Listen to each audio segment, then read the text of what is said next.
Hello again. I am in the middle of making knobs for my 356. If you look on the internet, people are selling these, like, they want a crazy amount for them. They want 30 bucks a piece or 25 bucks a piece. So what I did, I made my own. So this is a copy of one. I put a little insert and I tapped it. It works perfect. And this is the original one. Oops, I get it. This is the original one. You can't tell them apart. Actually, that's the clone of it. And these other ones I made, I'm gonna tap in that hole just to see if it would tap properly and just use it without putting an insert. Same thing with this one.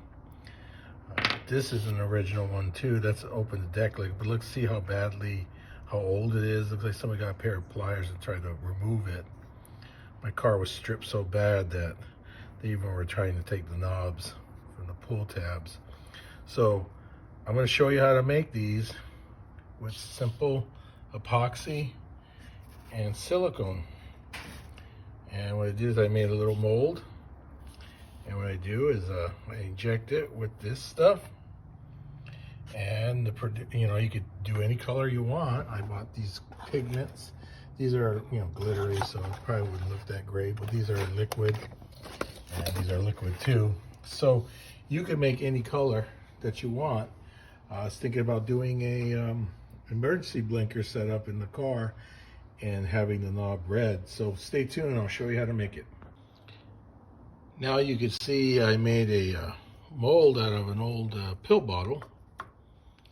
And I put the same type bolt, I think it was number 5, in the knob, and I'm going to run it right inside there.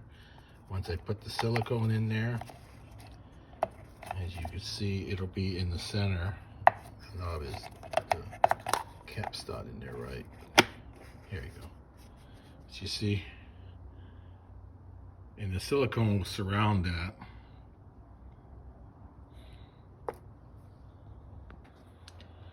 Now I mixed equal parts of these two, which the instructions called for, into this little jar, and I mixed it very well. And I'm just going to pour it in here. Go inside there.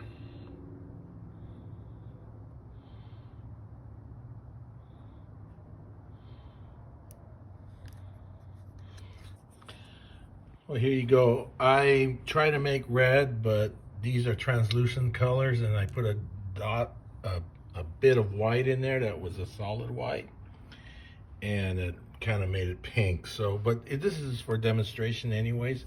So what I did, I filled a syringe up with this, and now I'm just going to inject each one of these with the syringe, and you're going to start seeing the stuff come out the top.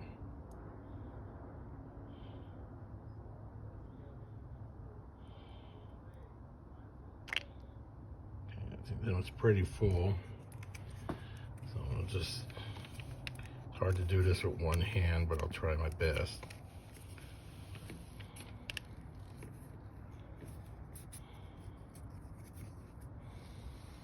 The color is totally wrong, but just for demonstration. It gets full. So what I'm going to do next, I use the bolt that will screw into the other knobs, and I'm just going to put that in the hole.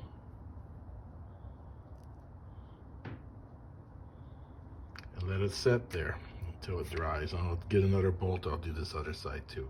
And then you'll see the end results. Well, this is where I'm at now. I got the epoxy dried.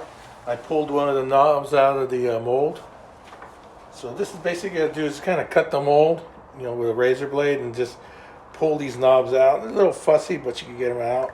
You can reuse the mold. You just got to make sure you tape it out correctly so they line up good, and then tape it. Then you could inject the mold with your syringe. I think the best way to do this is heat up the epoxy. It was a cooler day. Yesterday was only like 65 degrees, which in California, that's freezing. But I just wanted to let you know, if you're going to do the epoxy, it might be good to get a heat gun in your mix. When you mix it up, and just heat up the epoxy so you could inject it better into the molds. Even if you even have a vacuum chamber, you could put it in there so it'll remove all the bubbles. But I don't think it's very necessary. If you heat up the epoxy, it will work great. This is, like I say, this is the original knob, and this is the copy, and they're exactly the same, except for the color, of course. But this is just kind of an example to show you how you could make your knobs. And what I wanted to do is make one red knob. This is just, like I say, this is an example. I want to get a little bit more of a redder color so I could get an emergency blinker switch and put on my 356. I'm gonna have to figure out that wiring. It probably isn't that hard. It's just, I don't know if it's been done. I don't know if the later ones have emergency blinkers, but I'll figure it out. So, like I say, this is a copy, one of my copies. And what I'm going to do, I have an old Blaupunkt from a 1967 Blaupunkt, which the 67 Blaupunkt knobs are flat. So I wanted to make knobs to fit the Blaupunkt. So what I got to do is just, when I do my knob, I just got to drill it out. It's the same size as the shaft of the Blaupunkt. And then the Blaupunkt has a little set screw on the side. So I'd have to figure a way to drill that out and put one of those little set screws in there. I don't know how strong the epoxy is to hold the set screw. Might have to put a little insert in there and tap it. But like I say, I looked all over the internet for Blaupunkt knobs, and they were averaging like $65, $75 a piece. And I thought, that's ridiculous. I could make my own with this silicone and resin. And also you can make other parts. I'm making an emblem for Ford out of this. So as you see, it's a little time consuming, but you could do it. So in conclusion, these are pretty much reusable. You could make a bunch of knobs. You could make them for your friends or just for yourself. But it's kind of neat to change the color if you wanted to.